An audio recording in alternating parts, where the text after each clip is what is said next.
Good morning everyone.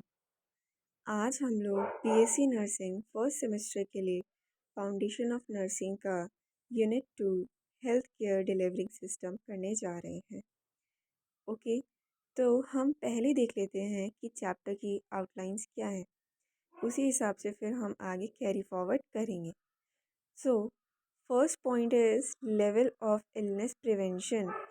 Illness prevention के लिए कितने लेवल्स होते हैं आपके पास? तो हम सभी को पता है कि इलनेस प्रिवेंशन के लिए 3 लेवल्स होते हैं। आपका primary level, secondary level and tertiary level.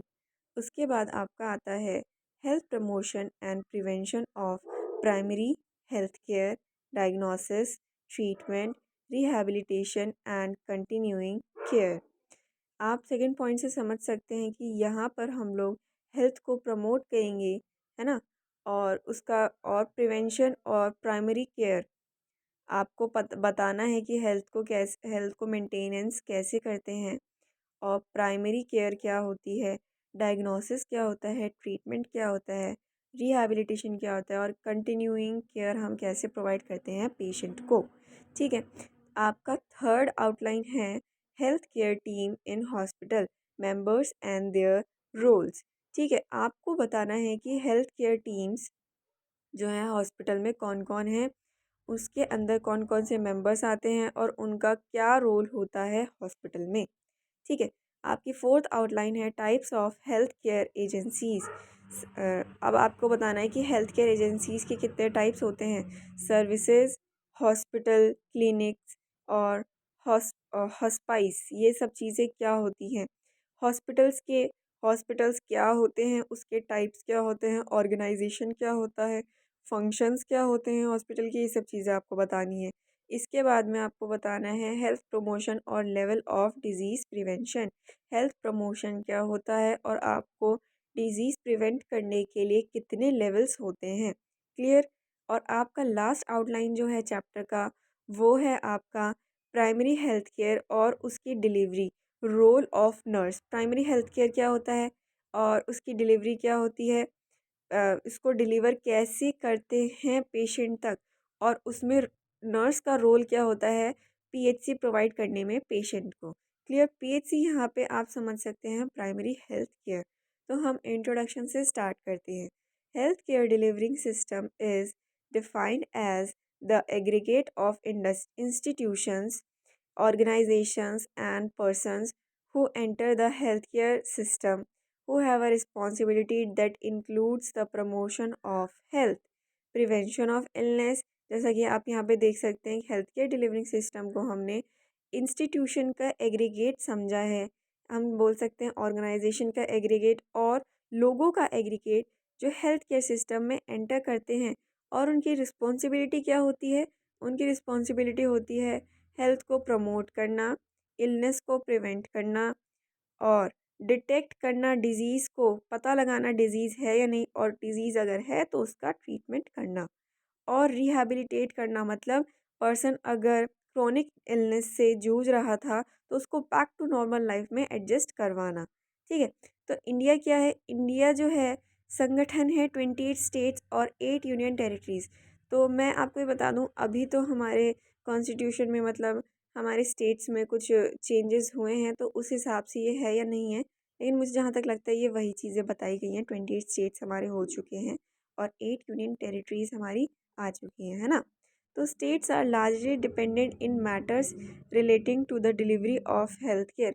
अब देखो अलग अलग राज्यों में अलग अलग लोगों को हेल्थ केयर कैसे डिलीवर कराई जाती है, ये चीज़ें मायने रखती हैं। हर स्टेट ने अपने सिस्टम जो है हेल्थ केयर के उसको डेवलप किया है बहुत अच्छे तरीके से, और किस पे निर्भर ना होते हुए सेंट्रल गवर्नमेंट पे इंडिपेंडेंट सेंट्रल गवर्नमेंट से इंडिपेंडेंट इन्होंने अपने हेल्थ केयर डिलीवरी सिस्टम खोले हुए हैं। ठीक है। तो जो पॉलिसी मेकिंग है, प्लानिंग है, गाइडिंग है, असिस्टिंग है, इवेलुएटिंग है and coordinating the work of the state health ministers. जो स्टेट के जो हेल्थ मिनिस्टर्स हैं वो क्या क्या काम करते हैं, आपका सेंट्रल गवर्नमेंट की रिस्पॉन्सिबिलिटी के अंदर क्या क्या चीज़ें आती हैं। पहला आता है आपका पॉलिसी मेकिंग, पॉलिसी बनाना। उसके बाद में आता है आपका प्लानिंग, प्लान करना, गाइड करना, उस चीज़ को असिस्ट करना, फिर उस चीज़ का इवैल्यूएशन करना कि ये चीज़ काम कर रही है या नहीं कर रही है ना? और आपका आ जाता है फिर designing a system for and delivery healthcare that adequately meets the need of a diverse public is a complex challenge. इतने सारे डाइवर्स लोगों की हेल्थ को मेंटेन करने के लिए इनको हेल्थ केयर डिलीवर कराने के लिए एक जो सिस्टम डिज़ाइन किया गया है, इसको बनाना एक बहुत ही इतनी डाइवर्स पब्लिक में इसको प्रोवाइड कराना तो क्या है, बहुत ही ज़्यादा एक कॉम्प्लेक्स चैलेंज है। ठीक है। अब आपका आता है हेल्थ प्रमोशन और लेवल्स ऑफ इलनेस प्रिवेंशन, है ना? हेल्थ प्रमोशन क्या होता है आपका? Health promotion is a social and political process that empowers individuals through actions and strengthen skills and capacities as well as those that change the social environment and economic conditions required to support health। आपका introduction हो गया। Health promotion क्या है? ये एक social, सामाजिक और political process है, मतलब जिसमें समाज भी रोल है और जिसमें पॉलिटिक्स का बहुत बड़ा रोल है, नेता लोगों का बहुत बड़ा रोल है, जो क्या करते हैं, इंडिविजुअल्स को एक्शंस के थ्रू, है ना, स्ट्रेंथन करते हैं।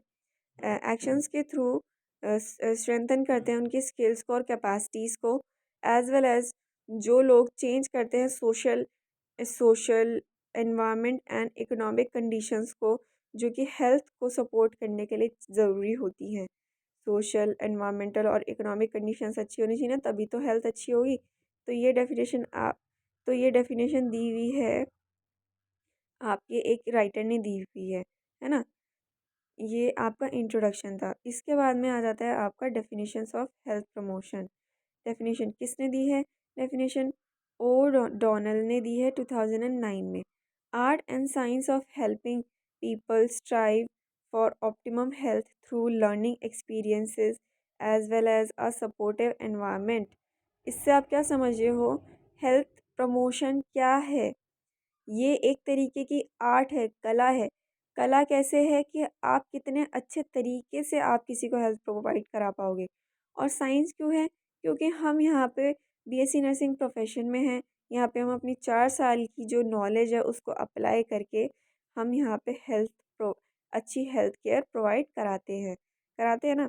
और उससे क्या हो, मैक्सिमम हेल्थ अचीव हो सके, ऑप्टिमम हेल्थ अचीव हो सके। किसके? जो आपने एक्सपीरियंसेस को लर्न किया है, जब आपने पूरे अपने कोर्स के दौरान पे जो एक्सपीरियंस लिया है उसके दौरान, एज वेल एज एक सपोर्टिव एनवायरनमेंट मिल सके, उसको बोलते हैं health promotion. The process of enabling people to increase control over and improve it to increase control over and improve their health to reach a state of complete physical, mental, and social well being. An individual group must be able to identify and to realize aspirations, to satisfy needs, and to change or cope with the environment। WHO की तरफ से जो health promotion की जो definition है वो क्या कहती है?